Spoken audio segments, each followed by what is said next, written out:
I was bone tired that Tuesday night. The kind of tired that makes your shoulders ache and your eyes burn. 14 hours of counting supplies, checking manifests, and loading trucks at Norfolk Base. All I wanted was to get back to my apartment, heat up something quick, and fall into bed. The storm had other plans. Rain hammered my windshield so hard the wipers couldn't keep up.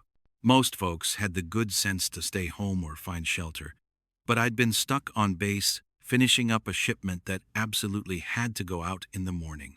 Now I was paying for it, crawling down Highway 17 at 20 miles an hour, squinting through sheets of water. That's when my headlights caught something that made my stomach drop. A black sedan sat crooked on the shoulder, tilted at an angle that looked all wrong. The back end was sunk deep into mud, hazard lights blinking weakly through the rain.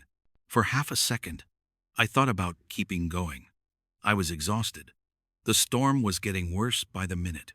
I didn't know much about towing cars. But then I saw movement inside. People. A family. From what I could tell through the water-streaked windows, I couldn't just drive past. I pulled my old pickup onto the shoulder about 20 feet ahead and killed the engine. The second I opened my door, wind tried to rip it out of my hands. Rain soaked through my uniform before I'd taken 3 steps. I jogged to the sedan and tapped on the driver's window. The man inside looked up, and even in that moment, even soaked and stuck, there was something about him. Something steady. He cracked the window just enough to talk. "You folks okay?" I shouted over the wind. "We're stuck," he said. His voice was calm, but I could hear the worry underneath. Pulled over because the visibility was too bad. Didn't realize how soft the shoulder was until we tried to leave. The more I tried to drive out, the deeper we sank. I looked at the wheels. They were buried almost to the axles. Not good. "How long you been here?" "About an hour. Can't get cell signal out here." I glanced in the back. A teenage girl sat there, arms wrapped around herself. She looked cold and scared. In the passenger seat, a woman watched me with hopeful eyes. "I've got a tow strap in my truck," I told him. "Let me see what I can do." The next 40 minutes were some of the longest of my life. The wind kept trying to knock me over. My hands went numb as I dug around their wheels, trying to get the strap positioned right. Mud covered everything. Water ran into my eyes. I had to reposition the strap 3 times because I couldn't get a secure hold the first 2 tries. But I kept at it. That's what you do when someone needs help. Finally, I got the strap hooked solid. I climbed back in my truck, put it in low gear, and eased forward. The strap went tight. For a second, nothing happened, and I thought maybe they were stuck too deep. Then I felt the weight shift. Inch by inch, I pulled them back onto solid ground. When their wheels finally found traction, relief washed over me, almost as strong as the rain. The man stepped out of his car, not caring about getting wet anymore. He walked straight to me and stuck out his hand. His grip was firm, the kind that meant something. "What do I owe you, son?" I shook my head. "Nothing, sir. Just glad you folks are safe. These roads are dangerous tonight." He looked at me for a long moment. I couldn't quite read his expression. Like he was surprised. Or maybe like he was seeing something he hadn't expected to find. "At least tell me your name." "Sergeant Tommy Bradford, sir. U.S. Navy, stationed at Norfolk." He nodded slowly, like he was memorizing it. "Thank you, Sergeant Bradford. You may have saved our lives tonight." I shrugged, suddenly feeling awkward. "Just doing what anyone would do, sir. You folks drive safe now." I got back in my truck and headed home, shivering and covered in mud, but feeling pretty good about stopping. It felt right. I had no idea that the man whose hand I'd just shaken was about to turn my entire world upside down. I had no idea that in 2 weeks I'd be sitting in my commander's office being told that someone with serious pull wanted to see me immediately. And I definitely had no idea that the simple choice to stop in a storm would lead to the most terrifying and incredible moment of my life. But that Tuesday night, Driving home through the rain, I was just Sergeant Tommy Bradford. Regular guy. Supply specialist. Nobody special. That was about to change. 2 weeks later, I stood outside Commander Wells's office, trying to figure out what I'd done wrong. She'd called me in with no explanation, just a tight voice on the phone saying I needed to report immediately. That never meant anything good. I ran through the past month in my head, searching for mistakes. Late shipments? No. Paperwork errors? I'd been careful. Some complaint I didn't know about? I knocked twice. Enter. Commander Wells sat behind her desk. But she wasn't doing paperwork. She was just sitting there, staring at her hands. When she looked up at me, her face was pale. Close the door, Bradford. I did, my heart starting to pound. Sit down. I sat. She took a breath, like she was preparing herself for something. I need you to be completely honest with me. Have you done anything in the past month that could bring attention to this unit? Any incidents I should know about? My mind raced. No, ma'am. Nothing I can think of. She watched my face hard, looking for any sign I was lying. Someone from the Admiral's office called 30 minutes ago. They requested you specifically by name. She paused. They want you at the command building in 1 hour. The room felt like it tilted. The Admiral's office? Which Admiral? They didn't say, just that it was urgent and mandatory. She leaned forward. Tommy, Admirals don't take interest in supply sergeants. If you've done something wrong, now's the time to tell me so I can help you. She'd used my first name. She never did that. This was serious. Ma'am, I swear I don't know what this could be about. I've just been doing my job. She studied me for another long moment, then sighed. Go get cleaned up, change into your dress uniform. And Bradford, whatever happens in there, be honest and respectful. I left her office in a daze. In the hallway, I nearly walked straight into Chief Morton. He took one look at my face and smirked. What's wrong, Bradford? Finally getting written up for being too slow?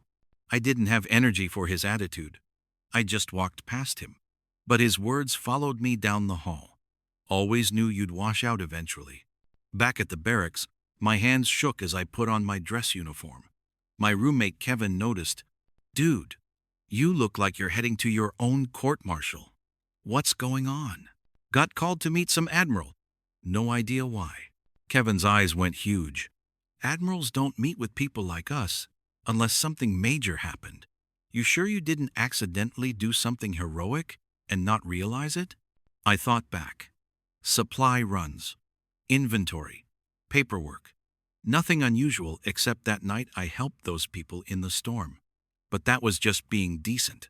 That couldn't be related to this. Could it? The walk to the command building felt like walking to my execution. Other sailors gave me curious looks. You don't see someone in dress uniform in the middle of a Tuesday unless something important is happening. Security at the entrance was tight. 2 Marines checked my ID 3 times and made me wait while they verified my appointment. Finally, they nodded me through.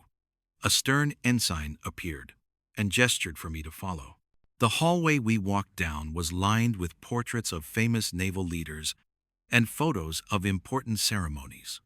I felt completely out of place, like I'd wandered into the wrong building by mistake. We stopped in front of a conference room with frosted glass doors. Through the glass, I could make out several figures inside. My mouth went completely dry. Wait here, the ensign said. Someone will call you shortly. I stood there, barely breathing. Voices came from inside, muffled but serious. I tried again to think of anything that would explain this. Had one of my supply shipments caused a problem? Had I offended someone important without knowing it? My phone buzzed. Text from Commander Wells. Whatever happens in there, be honest and respectful. Good luck. That made it worse. What did she think was going to happen to me? The minutes crawled by. My legs felt weak. Sweat gathered under my collar despite the air conditioning. Then the door opened. A captain I didn't recognize looked out at me. "Sergeant Bradford? Come in, please." I took the deepest breath of my life and walked through that door. The conference room was big, with a long table and several officers seated around it. But I barely saw any of them, because sitting at the head of the table, in a full dress uniform covered in medals and ribbons, with 4 stars on his shoulders, was him, the man from the storm. My legs almost gave out. 4 stars. That meant he was one of the most powerful people in the entire United States military. And I'd pulled his car out of the mud like it was nothing. The Admiral stood up. Every other officer in the room immediately stood with him. He looked straight at me with those same steady eyes I remembered from that rainy night. But now there was a slight smile on his face. "Sergeant Bradford," he said in that strong, commanding voice, "thank you for coming. Please, have a seat. We have a lot to discuss about the night you saved my family." My hands wouldn't stop shaking as I lowered myself into the chair the captain pulled out for me. I was sitting directly across from a 4-star admiral. Officers who could end my career with a single word surrounded me on both sides. I recognized some of their faces from base ceremonies, people so far above my rank I'd never even dreamed of being in the same room with them. "Sergeant Bradford," Admiral Hensworth began, folding his hands on the table, "I imagine you're quite confused right now." "Yes, sir." My voice came out smaller than I wanted. He nodded. "2 weeks ago, you stopped on Highway 17 during a severe storm. You helped pull my car out of the mud. Do you remember?" "Yes, sir. I remember." "What you didn't know," he continued, his expression becoming more serious, "is that we weren't just stuck. We were in real danger." He paused, and I felt my stomach tighten. "My wife has a medical condition. She needs medication at specific times. We'd been stuck for over an hour, and she'd missed her dose. The temperature was dropping. The storm was getting worse. We had no way to call for help. I hadn't known any of that. I'd just seen people who needed help." A woman's voice spoke from near the window. I turned and saw an elegant woman in her late 40s standing there. "I was starting to feel the effects when you pulled over," she said softly. "Another hour, and I would have been in serious trouble. You didn't just get us unstuck, Sergeant. You saved my life." My throat went tight. I didn't know what to say, so I just nodded. Admiral Hensworth leaned back slightly. "After that night, I wrote down your name. I wanted to know what kind of man stops in a dangerous storm to help strangers without asking for anything in return. I wanted to know if this was who you really are, or just a one-time thing." He gestured to one of the other officers, who slid a file across the table. "I had people make discreet inquiries," the Admiral said. "Your commander, your coworkers, even people in town where you volunteer at that food bank on weekends." He paused. "Do you know what I found out?" I shook my head, feeling embarrassed that someone so important had been investigating me. "I found out that you're the same person all the time. You help people load groceries in the commissary parking lot. You cover shifts for sailors who have family emergencies. Last month, you donated half your paycheck to help a coworker whose apartment burned down." His eyes held mine. "You do all of this without telling anyone or asking for recognition." My face burned. I didn't think those things were special. They were just what you're supposed to do. A stern-looking captain to my left spoke up. "Bradford, in 20 years of service, I've learned something important. Anyone can follow orders when someone's watching. True integrity is what you do when nobody will ever know. You showed that integrity on that highway." Admiral Hensworth stood and walked around the table. I started to stand too, but he waved me back down. "At ease, Sergeant. What I'm about to tell you is going to sound unusual." My heart hammered against my ribs. "I'm forming a new team," he said. "A special logistics unit that will coordinate high-priority supply operations across multiple bases. This unit will handle sensitive shipments, disaster response supplies, emergency provisions for operations worldwide. It requires people I can trust, absolutely. People who will do the right thing even when it's difficult or inconvenient. I nodded slowly, not sure where this was going. I want you to lead this team. The words didn't make sense. I must have heard wrong. Sir, I'm just a supply sergeant. I'm not officer material. I barely finished community college before I enlisted. You have 7 years of excellent service records, he countered. You have natural leadership skills that your coworkers respect, even if they don't always say it. And you have something more important than any degree. You have character. A female officer slid a thick folder across the table to me. This is a commission packet, she explained. Admiral Hensworth has recommended you for officer candidate school. If you accept and complete the program, you'll come back as a lieutenant and take command of this new unit. I opened the folder with trembling hands. Official Navy documents, my name printed on them. A recommendation letter from a 4-star admiral. A career path that would take me places I never imagined possible. But instead of excitement, I felt fear flooding through me. Sir, with all respect, there are hundreds of people more qualified than me. People who went to the Naval Academy. People who've been training for leadership their whole careers. I looked up at him. Why me? Admiral Hensworth sat back down, his eyes never leaving mine. Because qualifications can be taught, Bradford. Character cannot. I've seen too many highly qualified officers who couldn't make tough decisions when it mattered. I've seen brilliant people who failed when the pressure was on. He leaned forward. You didn't think twice about stopping in that storm. You didn't hesitate. You didn't calculate whether it was worth your time. You just did what was right. He let that settle over me. That's the kind of officer I need. That's the kind of leader the Navy needs. I sat in my apartment that night, staring at the folder on my kitchen table. My frozen dinner sat untouched, getting cold. My phone kept buzzing with messages I couldn't bring myself to answer. My mind wouldn't stop spinning. I pulled out my phone and called the one person who always helped me think straight. My mama back in Tennessee. She answered on the second ring. Tommy? Baby? Is everything okay? You never call on a weeknight. I told her everything. The storm, the family, the meeting, the offer. When I finished, she was quiet for so long I thought the call had dropped. Mama? You still there? I'm here, baby. I'm just trying to take this all in.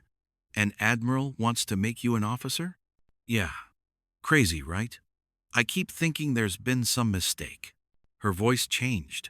Got that firm tone she used when I needed to hear hard truth. Tommy Bradford, don't you dare sell yourself short. You think I don't know how smart you are? You think I forgot how you used to fix everyone's cars in the neighborhood? How you organized that whole supply drive when the tornado hit 2 towns over? She paused. You've been a leader your whole life. You just never wanted to call yourself one. But Mama, this is different. This is the Navy. Real officers went to fancy schools. They have degrees and training and you have something better, she interrupted. You have a good heart and a strong back, and the sense to do what's right even when it's hard. That admiral saw something in you, baby. Maybe it's time you saw it too. The next morning, Commander Wells called me into her office again. This time she wasn't tense. She almost looked excited. Bradford, I'll be honest with you. When I first heard about this, I thought it was some kind of mistake. She pulled out a piece of paper. But then I read the Admiral's full recommendation letter. She read aloud. Sergeant Bradford represents the core values of the Navy in their purest form. His actions are not performed for recognition or advancement, but from a genuine desire to serve others. This is the foundation upon which true leadership is built. My throat got tight hearing those words. Commander Wells set the letter down and looked at me directly. You've served under me for 3 years, Tommy. I've never told you this, but you're one of the few people in my unit I never worry about. I know if I give you a task, it gets done right. That's rare. She paused. If you take this opportunity, you'll be a better officer than half the people I've served with. If you don't take it, you'll still be a damn good sailor. Either way, I respect your choice. But not everyone felt that way. Chief Morton cornered me in the mess hall at lunch. So, you're really going to do it? Take the golden ticket? His voice dripped with bitterness. I haven't decided yet, I said quietly. Oh, come on. We both know you're going to take it. You rescue some big shot and suddenly you're officer material? He leaned closer. You know what everyone's saying, right? That you only got this because you got lucky. That you don't deserve it. The words hit harder than I wanted to admit. Part of me had been thinking the same thing. Maybe they're right, I said. Morton seemed surprised. For a second, something almost like guilt crossed his face. But then it was gone. Look, Bradford, I'm just saying, you might be in over your head. Officer candidate school isn't easy. And if you wash out, you'll come back here with everyone knowing you failed. He shrugged. Maybe it's better to just stay where you are. Stay comfortable. That night, I couldn't sleep. Morton's words kept echoing in my head. About being in over my head. About failing. About coming back in shame. But then I thought about something else. The teenage girl's face in that car. The fear in her eyes. The relief when we finally got them free. The mother's tears of gratitude. I hadn't stopped because I thought I was qualified to rescue people. I'd stopped because they needed help and I could give it. That was all. Maybe this was the same thing. Not about being qualified by normal standards. About whether I could do work that needed doing. I pulled out the folder again and read through everything. The training program looked intense. 6 months of classroom work and practical exercises. Leadership courses, logistics management, strategic planning. It terrified me. Then I saw something in the Admiral's letter I'd missed before. The Navy does not need more people who are comfortable. It needs more people who are willing to be uncomfortable in service of something greater than themselves. The next morning, I put on my uniform and drove to the command building. I asked to speak with Admiral Hensworth. The secretary looked surprised, but she made a call. To my shock, she told me the Admiral would see me in 15 minutes. When I walked into his office, it was smaller than I expected, but filled with photos of ships and family. Admiral Hensworth looked up from his desk. Sergeant Bradford, I take it you've made your decision? I sat down, my back straight. I was nervous, but I was sure. Yes, sir, I have. He set down his pen and gave me his full attention. And what have you decided? I took a deep breath. Sir, I accept. 2 weeks later, I stood in front of a mirror at Officer Candidate School in Rhode Island, barely recognizing myself. My hair was cut even shorter. Dark circles hung under my eyes from barely sleeping. The training was everything I'd feared, and worse. Physical exercises that left me gasping for air. Academic classes where I struggled to keep up with candidates who had college degrees. Leadership simulations where I made mistakes that seemed obvious afterward. But I didn't quit. Every morning when I wanted to give up, I thought about that moment in the Admiral's office. About the trust someone placed in me. About my mama's words. You've been a leader your whole life. You just never wanted to call yourself one. Not everyone at the school was friendly. Some reminded me of Morton, resentful that I got here through what they called luck instead of proper channels. A man named Peterson, who went to the Naval Academy, made his opinion clear during a group exercise. You know what's wrong with the Navy now? He said loud enough for everyone to hear. They're letting anyone become officers. Used to mean something.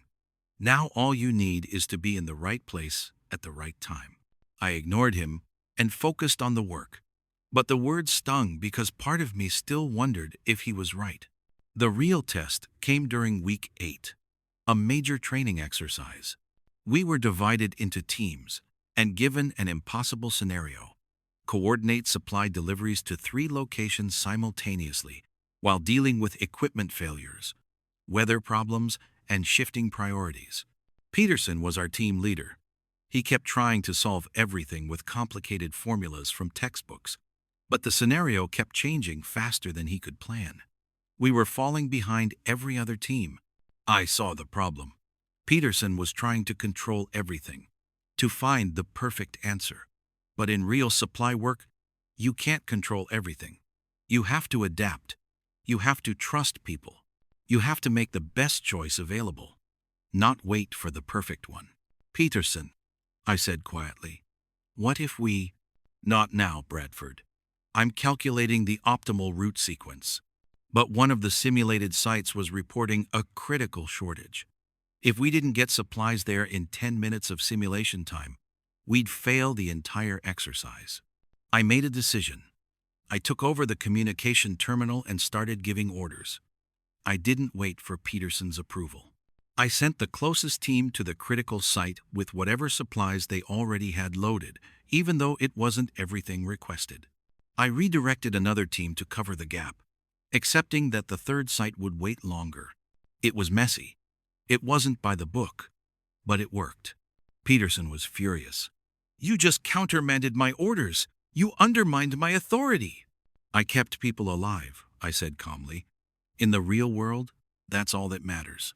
At the debrief, the lead instructor, a captain with 20 years of experience, broke down what happened. Peterson's approach was textbook perfect, he said. On paper, his plan would have worked brilliantly. But war doesn't happen on paper. Real logistics is messy, fast, and imperfect. Bradford understood that. He made the call that needed to be made. The captain looked directly at me. You're never going to be the candidate with the highest test scores. You're never going to recite regulations better than the academy graduates. But you have something they're still learning. Practical judgment. The ability to see what matters most in the chaos. 5 months later, I stood at attention in my dress whites. I'd made it. Not at the top of my class, not even close, but I'd made it. Admiral Hensworth came to the ceremony. He personally pinned the lieutenant bars on my uniform. I told you that you had character, Bradford. Now you've proven you have capability too. That combination is unstoppable. 3 weeks later, Lieutenant Tommy Bradford reported to his new command, the Special Logistics Unit. My team was small, just 8 people to start, but they were hand-picked. One was Kevin, my old roommate, who I personally requested. Another was a young sailor named Tess, who reminded me of myself, capable but overlooked. Our first mission came fast. A hospital ship needed emergency supplies delivered to a disaster zone. Normal supply chains were overwhelmed. I looked at the orders, at my team, and felt that same feeling from the highway in the storm. Someone needed help, and I could give it. All right, team, I said. Let's get to work. That evening, my phone rang. Admiral Hensworth's daughter, Rebecca. She was applying to the Naval Academy and wanted advice. My dad says you're the kind of officer I should learn from, she said. Someone who leads by example. I thought about how far I'd come. From a scared sergeant in a conference room to a lieutenant commanding his own unit. From someone who thought he wasn't good enough to someone teaching others. The only advice I have, I told her, is to always stop when someone needs help. Even when it's inconvenient. Even when you're tired. Even when you'll get nothing out of it. Because you never know how one simple act of kindness might change everything. After hanging up, I looked at the photo on my desk from the ceremony. In it, I was really smiling. For the first time in any military photograph. Not trying to look tough or serious. Just happy, proud, like I'd finally found where I belonged. 6 months into the role, my unit became one of the most efficient logistics teams in the Navy. We didn't do it with complicated systems or fancy technology. We did it the way I learned on that highway, by seeing what needed doing and doing it, by trusting good people to make good decisions, by remembering that behind every supply request was a human being who needed help. One day, another storm rolled through Norfolk. I was driving home when I saw a car pulled over, hazard lights blinking. My first instinct was the same as it had been that night, over a year ago. I pulled over, got out into the rain, walked up to the window and asked, "You folks okay? Need some help?" The driver, a young man about 25, looked relieved. "Man, thank you for stopping. I've got a flat and no idea how to change it." I smiled. "No problem. Pop your trunk. I'll have you back on the road in 10 minutes." As I worked in the rain, the young man tried to give me money. I waved it off, just like before, just doing what anyone should do. "Can I at least get your name?" he asked. "I'd like to pay this forward someday." Lieutenant Tommy Bradford, U.S. Navy. I didn't know if this moment would change everything for him, the way that other rainy night changed everything for me. But that wasn't why I stopped. I stopped because someone needed help, and I could give it. That's the kind of officer I am. That's the kind of person I've always been. And as I drove away into the storm, I realized that the four-star admiral sitting in that conference room didn't create something new in me. He just recognized what was already there. The courage, the character, the heart. Those things were in me long before anyone pinned lieutenant bars on my uniform. They were there on a Tennessee farm, where a poor kid learned to help neighbors without being asked. They were there in 7 years of showing up and doing the right thing even when no one watched. They were there on a rainy highway when a tired sergeant chose to pull over instead of driving home. Those things made me who I am. Those things all